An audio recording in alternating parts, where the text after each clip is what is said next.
Many youths or students have become victims or rich and famous because of, secret court, mostly for their thirst for power and authority among their peers. Now, while some join these groups to become rich and famous, but nothing goes without consequences.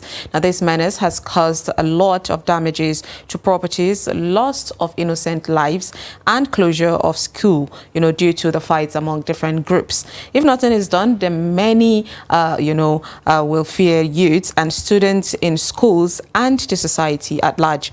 Now, what would it take? What is your take on cultism? What can it be done? What can be done for this menace to be curbed? What should the parents do? What should the schools do? And what should an individual do in order not to put himself or herself in that kind of situation? An organization that is toxic, it's very bad, negative. It doesn't even help you nor your society, your family at large. But anyway, to join us, we'll get to open our lines, phone lines, for you to call in and tell us your take on this matter. And also we get to send us WhatsApp messages. Don't forget that whenever you're sending your messages, you send with your name and location. And if you're calling, you call and tell us your name, location. You stay away from your TV set. You're talking to us, so it's not about the TV. Don't wait to hear our reply from your TV. You turn down the volume, or you stay away entirely from the conversation. Hussein, cultism. In school, you went to university. Did you, experience something like that? If you're talking about my experience, I think you might not get anything, because I'm kind of naive when it comes to stuff like that, when it comes to vices like that. Even when I was in school, I didn't really, but I heard there was, but I didn't really see it happen. I didn't really get to hear so much about it until after school. And apparently I was actually close to one of them. Do you understand? Well, it's like God shielded you from that. Yeah, like I'm really naive to stuff like that. But it's cultism is a vice that how would I even put it? It has eaten deep. That's eaten into deep. the system. And it's not just universities. Even secondary schools and primary schools, I heard these days. There was a time, a story trended about some schools in Lagos, primary schools in Lagos, where you get initiated and all that. They had marks on their arms and everything. And I think it happened in the East, maybe Enugu or what Delta. Do they need it for? What do they need to be in a cult for? Who do you blame? Do you blame society? Do you blame? I don't know. Because if I say some things now, some people would actually say that I shouldn't have said it. But at the end of the day, it's a known fact that these people are sponsored by people up there, because it's like when you say, okay, like trying to I left this university, yes, it's my alma mater. So people actually leave school after they graduate, they take on this and they become like the seniors of this group. And even after they become rich and all that, they are sponsoring these young people to continue in that footstep. They actually have, some groups that claim what they do is they come together and they help each other out. But that's how it starts. No, that's what they say. Like when they get to a certain stage, for example, if you were together, if you were in that particular group, probably in university, once you come out, since you were part of the group, they would actually help you become rich and famous. Do you understand? But it's the same thing, whether it's a confraternity or a cult. It is the same thing. Hello. Good morning. Thank you so much for joining us on Daybreak. Hello, can you hear me? All right, we lost that call. But you get what I am saying? I do. Do you get? Yeah, so I don't know. In as much as we all have free will, we all have the right to, engage and do what we want to do. But hello? Hello, good morning. Good morning. Thank you so much for joining us. What's your name and where are you calling from? Thank you. My name is Idoko. I'm calling from Abuja. All right, you're welcome. Please go ahead with your contribution. Thank you. About how to stop the cultism in schools, one thing, first, they have to set the danger of this of stuff in school. So by the time they are learning and be preaching to them always, people when they are in the class, their HOD, their lecturers, the team should be preaching to them the danger of it. I think from there, once they get into it, like someone tries to read book and write. Once you know how to spell your name and spell all that, I don't think that it will be difficult. By the time you don't have knowledge of it and you fall into it, and you know that this thing is somehow. So what I think from my mind is that so they say they are passed to tertiary institution, but I do not involve myself because I don't have friends. When I school, I know what I come to do. So I don't mingle myself with others. I go straight to what I want. So I think at the end, I was glad that yes, I do not involve myself in all this. Because there's some ignorant, just illiterate ones that forces, and when you join, you will get promotion, you will do this. This is rubbish. So the school should help us and preach them and educate them also. That's my own point of view. Thank you so much. We really, really appreciate that. Well, just like you said, some cultists or confraternity end up being a menace to society. Indeed. You know, with all the, violence that they bring to it and everything. So some people would actually say it would actually be better if, they actually come together to help each other than actually, inflict violence. All right, so we have another caller there. Good morning. Good morning. Are you with us? Your name and location, please. Okay, I think we're having an issue with that. The caller, go ahead and call the number on your screen and also send in messages of your WhatsApp so we can get to read out your messages. Now, talking about this cult, some people tend to enter this cult, they join this group knowingly, like they know what they're, going for, while others are actually just, yes, they are drawn into without even their knowledge. So, yeah, we have another caller there. Good morning. Good morning. Your name and location, please. Hello? We can hear you. Go ahead. Your name and location, please. Turn down the volume of your TV set. Okay. Good morning. Good morning. How are you? I'm good. Thank you. Go ahead with your contribution. Hello? Can you hear us? Because we can hear you. Go ahead. My name is Muhammad. I'm calling From where? Nigeria. From Kano, Nigeria. Okay. Go ahead. Hello? Yes, we can hear you. Please go ahead with your take, with your opinion.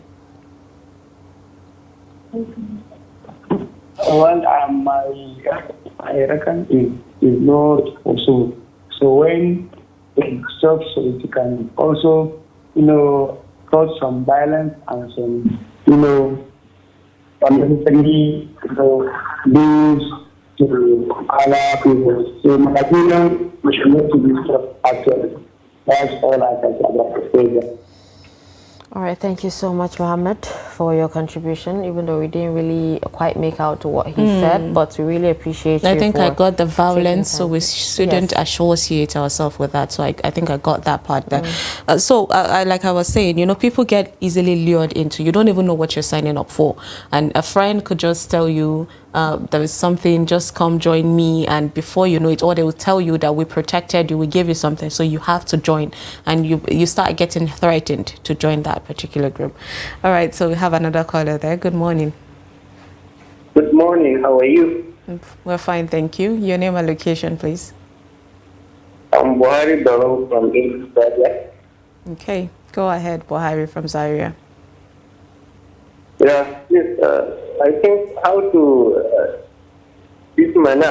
reduce this menace. One is during orientation, when the students were first brought in to the universities. Most of the students are not aware of this. So the lecturers and some of the students who are ahead of them and continue to advocate about this and show them the effect. Most times you will find out that the students were being convinced that when they join that they are going to be more educated, more enlightened, even popular. Most of them are going to be engaged in the university election and whatsoever. You understand? Hello? Yes, we can hear you. So these are what drives them to such groups. And I think the university, most especially the security at the university, the law enforcement agencies have to be engaged in this because, as you said, they have some people ahead of them who are sponsoring such groups. And the punishment should be at the public, for the public interest, so that it will serve as a deterrent to others. But most of the times, you don't even know them. Because even if they were found guilty, there was no punishment to be taken out for the public to take notice of it, so that most will not go back to it. Indeed. All right, thank you So I think government should follow. Thank you. Thank you so much for that wonderful contribution there. He made a lot of points, but at the end of the day, Husseina, do we get to blame the lecturers alone, or should we say, do we burden them alone with that big, enormous responsibility of taking care of making sure that these students do not join the... But you can't actually do that to the lecturers. It's not... The lecturers barely relate with the students. Okay. All right, we have another caller there. Good morning. Good morning. Your name and location, please. Okay, my name is Sani Umar from Azari. Okay, Sani from Bauchi Azari. State. Go ahead with your thoughts. All right. So, in order to solve this problem, I want all the institutions to conduct the interview process before given admission, because in the process of interview, you can understand some habit of the student and also with the some distant clothes that he wear and the kind of haircut he has, regardless with the population of the student. Just patient in order to conduct the interview exercise. Okay, so you're talking about survey, but do you think the students that are in this court would grant that kind of interview though? What did you say? I said, do you think the students, that in the court would grant the interview, would give out the reason why they joined in the first place?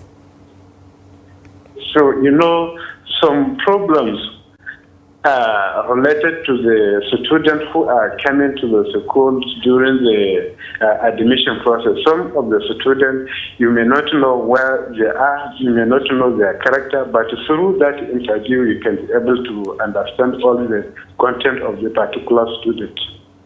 Okay. All right. Thank you so much, Sani, for that contribution.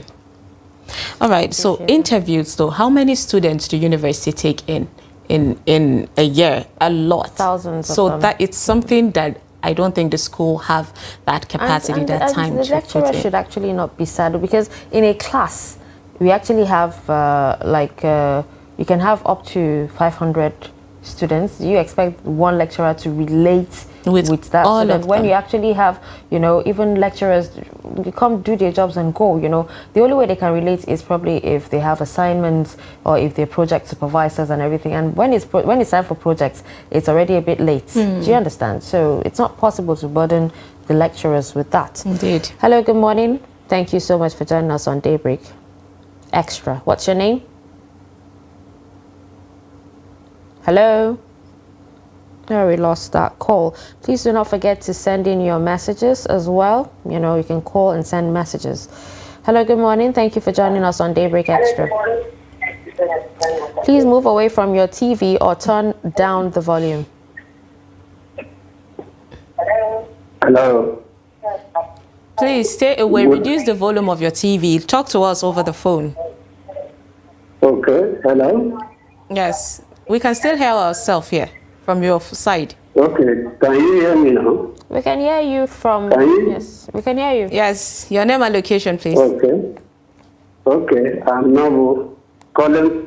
I'm Nobu calling from Kaduna State. Okay, go ahead with your thoughts. Okay. You're discussing about the issue of stopping occultism in our institutions. Yes. Is that right? Indeed. Okay. Though the space of your time for discussing this is very limited, but whatever I will give a little contribution as to that issue. Well, it's a pertinent issue in Nigeria, but I want to say some few things, and it is on 2 points. Coming to talk about occultism in our institutions, we must have to some of the things that most of our the people that are giving their own opinion or suggestions, I think they are the periphery of the issues. One, occultism must have to be traced. What is the origin of the occultism? And this is where my own suggestion will be based on. So, if for occultism, they can be able to discover the origin of occultism, that is where they will begin how to be able to make an attempt to stop it. One, several of our parents, let me say mostly elite, they are into this. Most of our elite in the government, it is with this, they are able to walk their way. So, for me, occultism has an origin, and the origin, if it's being traced, and if it is back not to God, then to be able to do something about stopping of occultism in our institution, which it is not only in our institutions that occultism is being found. So, we should ask ourselves as a nation that our elites that are ruling us, so many of them are into occultism, and occultism is not being traceable to God, any of the God, being a Muslim, being a Christian. Then, if occultism is not traced back to these two religions that is being said to be believed and served and followed in this nation, then we should ask ourselves if this issue of occultism, no matter what the country or the nation may do, it will be on the periphery and there will be no result. Let the Muslim trace his God. If his God permits to worship other gods, then let the Muslim continue. If the Christian trace what his God says that he Hello? All right.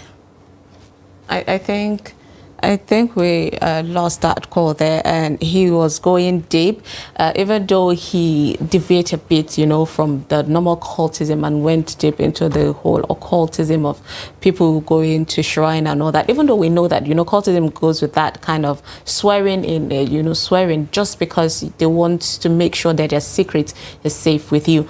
But he is Some right. I agree on that point. Well. Yes. Some become thugs. Some do a lot of drugs. Some go as far as, just threatening, being a menace in the society. Being a menace, yes. Basically, when it comes to schools, tertiary institutions, when one of them is probably failed by or doesn't really pass a particular course, they go ahead to threaten lecturers. And we've heard cases where back in the day, I don't know about now, back in the day where they went as far as even killing some of the lecturers. Yes. Which is really, really and then sad. when they hit on girls and they don't reciprocate, yes. then there's a lot of rape tertiary and secondary schools right now, once they hear, they get wind of any form of cultism, what they do is expel. They expel you immediately. They don't even wait to ask.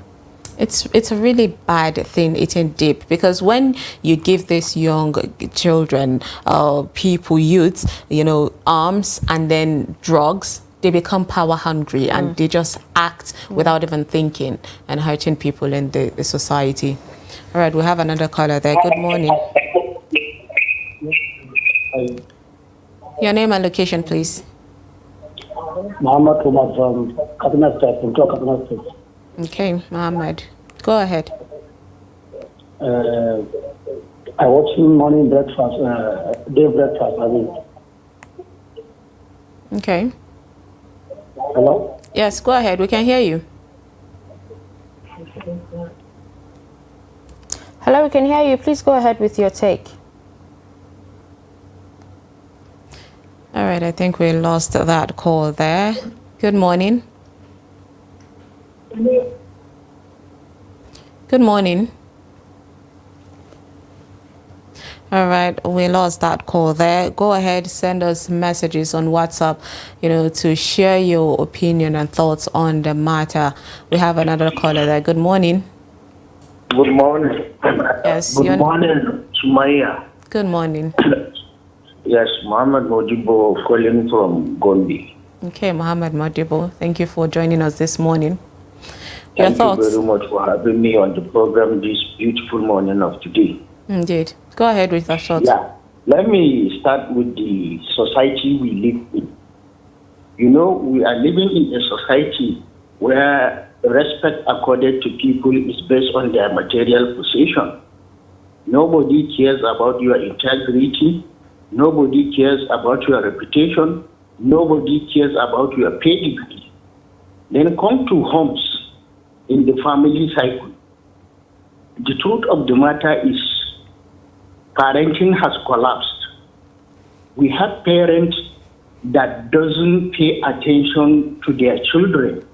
In most of the homes, there is a gap of communication between the parent and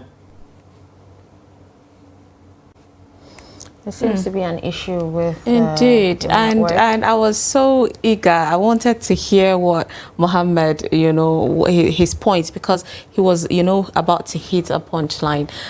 So, Mohammed, if you can go ahead and call back, difficulty. Yes, to share but do not forget, in case you try to reach us and it doesn't go through, or you're having problem, calling us, please, you can send your messages to the same number and we'll definitely read it on WhatsApp, okay? Please don't forget to send in your messages.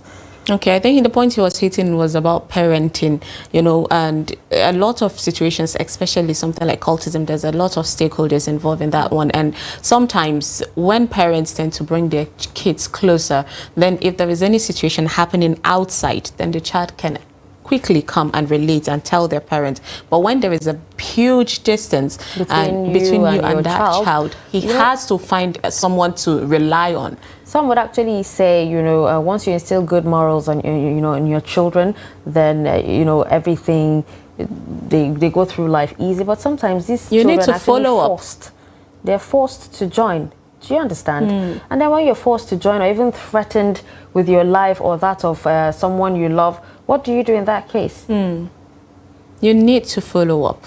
Because kids, the first person, that should rush, a person should rush to, should be the parents. Meanwhile, on the flip side, you actually have children who, right from before they even enter such institutions, they've already told themselves when they join, they have choices. Do you understand? They'll either join this or that. Oh, I want to join this, they're stronger than this and all that. And there's so much rivalry between both of them. Do you understand? Especially when it comes to women. You've heard stories and you've seen... Yes, it becomes unnecessary. They go after vain your gang things. Comes and, they... Like, how? It's all about vain. It's like a child and power. So there is a bit of chaos there. They're craving things that are so unnecessary, things that are not important and not at that particular time. And also now the fear of it is that, since like I said, you give these people guns and other things. Sometimes they don't even need the guns. They get machetes and all that. Yes, because I know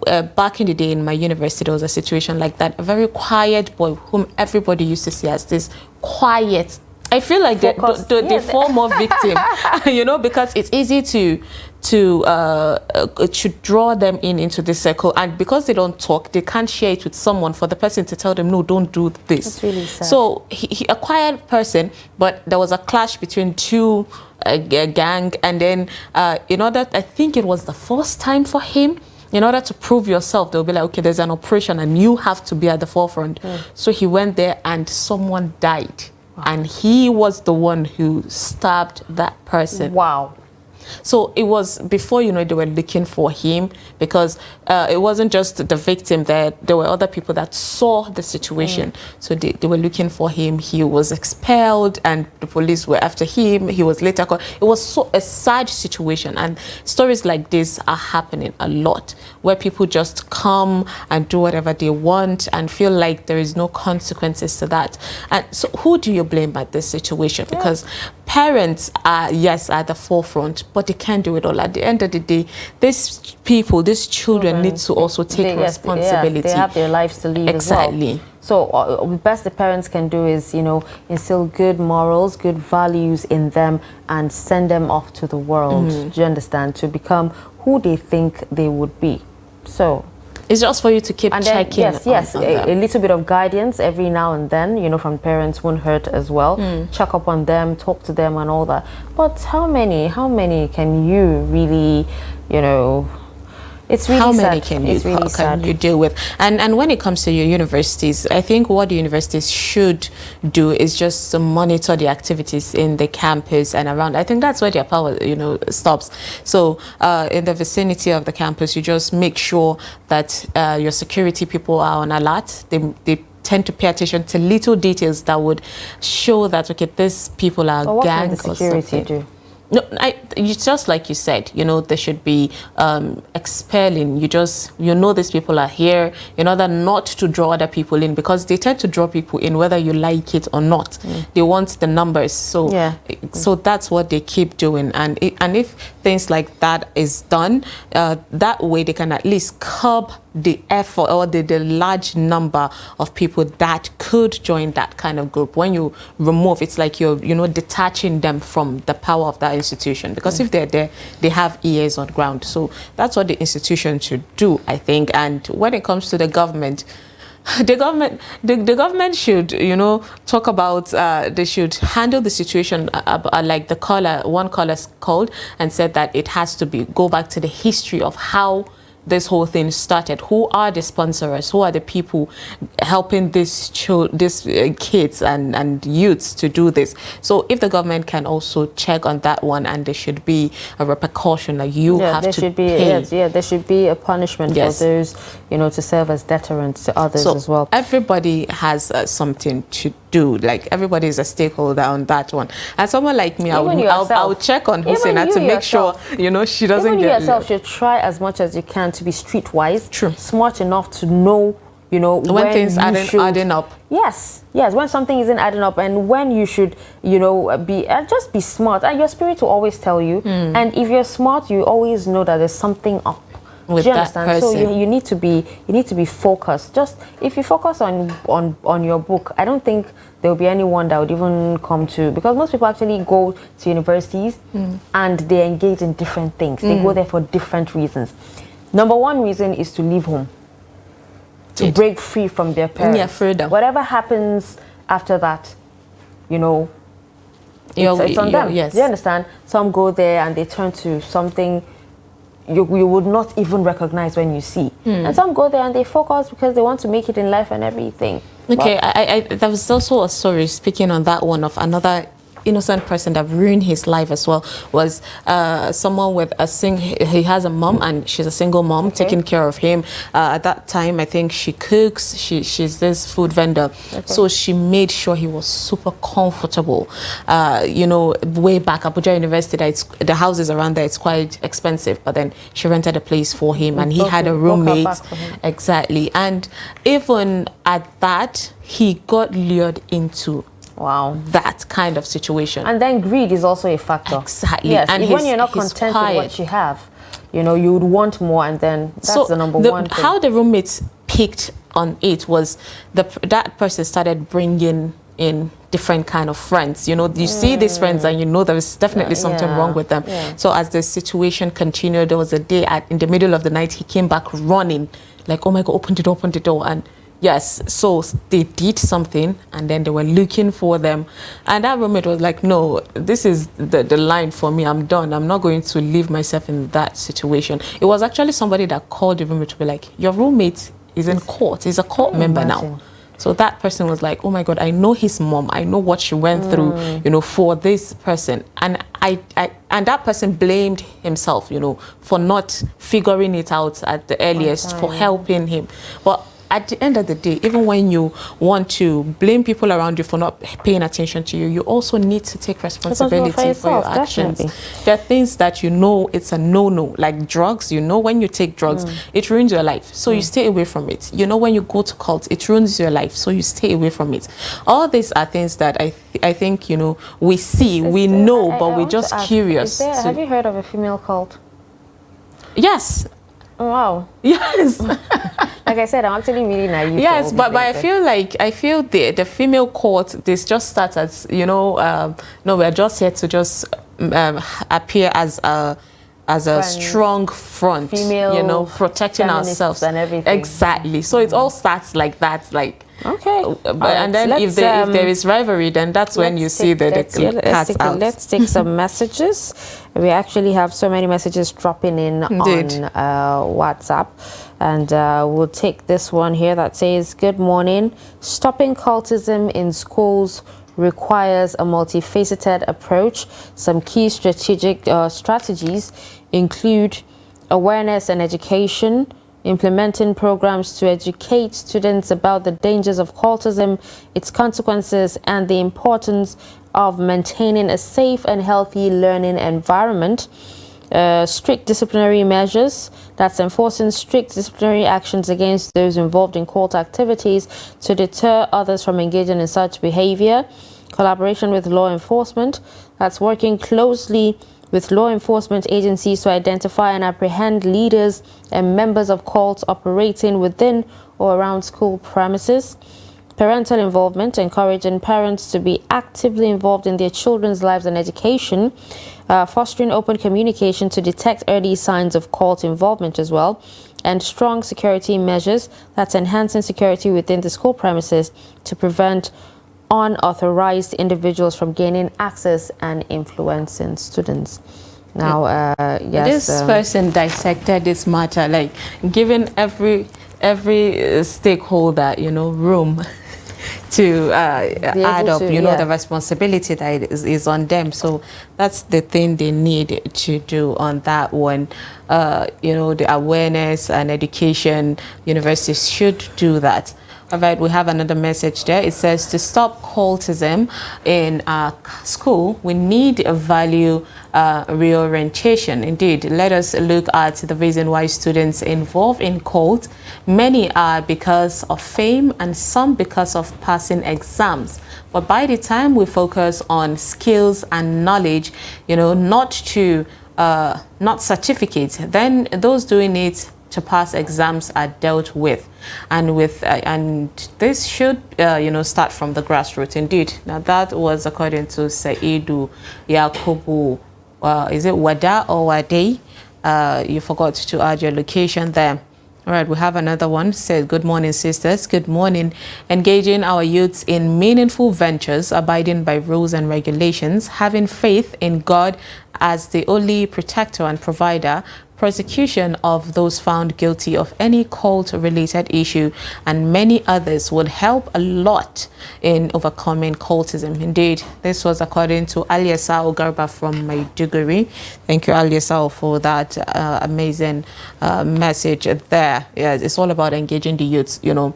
And that's why I appreciate, you know, universities bringing the entrepreneurship course, the skill acquisition programs. Yes, at least it would keep sometimes it tends to distract you, because when you go to the class and they teach you something, you know, you go home and start working on that thing. Well, isn't that how it's supposed to be? You go to school, you go to the classes, you're taught, and then you come back to the hostel and then you go through what you learned that day. That's how it's supposed to be kept busy. But all some people want to do is party. Some people just want to, you know, have fun, chill with friends. The freedom, you know, go out to the garden. Like in ABU, they have like a garden. They go there, they just with, you know, make boyfriends and girlfriends. And then back then there used to be a lot of what do you call it, concerts, you know, that's the life for them. That's the freedom that they require. Yes, so. for them. But I feel like if parents should, you know, give the kids a bit of freedom from home, you know, it won't really be like when a child should leave the home. Yes, it will now. It's not something new because, you know, when you cage someone so much, it's either that or they will be tempted some more. It depends. It really depends on the individual. Honestly, and God. And God. So yes, that's it. But everybody needs to, you know, take part in what they should do. All right, we have more messages there. Yes, we have another message here, and it says, "Good morning, Galton Ilya Bauchi," and it says his location is Bauchi. Thank you so much for sending your message. To prevent cultism, the following should be considered: enacting enabling laws proscribing cultism and other secret societies. Newly admitted students are made to take oath not to belong to any secret cult. Expulsion of any student found to be a member of secret cult from campus. Prosecution and sentencing to jail terms of those found guilty of any cult-related activities. Public enlightenment campaigns against cultism. Constitutional provisions prohibiting members of secret societies from holding public offices. Public renunciation of membership of secret societies, that's cult is encouraged by governments. Introduction of civic education to educate citizens on social vices and other moral behavior associated with cultism in schools. Government enhanced security presence in schools and colleges as well. Taking more of your messages. We also have this one, and he says, "Good morning, Daybreak. The root of cultism is corruption and the start from parental upbringing. Cultism has eaten deep into both civil and public service, and the solution is attitudinal change from parental point of view to working class. And secondly, there's need for change in curriculum right from secondary schools to tertiary institutions. Looking at curriculums, you will need a number of subjects and courses taken in school and colleges are voluminous and cannot be apprehended by average students." And that's from Muhammad Abubakar from Dantawasa in Zamfara State. Thank you so much, Muhammad. I am Baba Karami from Maiduguri. The issue of cultism in schools, some of the teachers and lecturers are the leaders. Let government put their eyes on it. Thank you so much. And he said some of the lecturers are actually leaders. And, you know, it's not a surprise. It won't be a surprise. I remember that situation of those primary school students that we spoke about, the primary school student, and someone was emphasizing that there has to be a teacher or, you know, even the principal in that school to back those children for that little community to be growing. About 60 kids think that they are in a cult with some kind of things that they do, which is a really sad one there. All right, that's all we can take on the phone calls and the messages this morning. Thank you so much for calling and sending in your message. For those of you that tried calling, thank you. We appreciate hearing from you. We hope that the necessary stakeholders on this take up this matter to, you know, curb this situation, the menace of cultism in Nigeria.